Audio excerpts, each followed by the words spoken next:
به زندگی جدیدت خوش اومدی. نفس بکش و ارتباط بگیر. نفس بکش و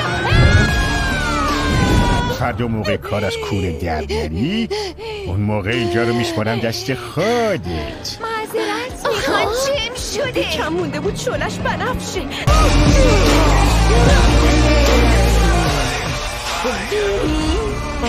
من مرد نیستم بذارم این پاشو بذاری اینجا. برو دیگه یارو دیگه از این به بعد ممنوعه. قبل از اینکه ببینمت حس میکردم دارم غرق میشم، اما اون نور درونت کاری کرد واقعا حس زنده بودن کنم و الان تنها چیزی که میخوام اینه که کنار اون باشم، کنار تو، با هم دیگه. انیمیشن المنتال با دوبله اختصاصی همزمان با عرضه جهانی، همینک در فیلم و کودک.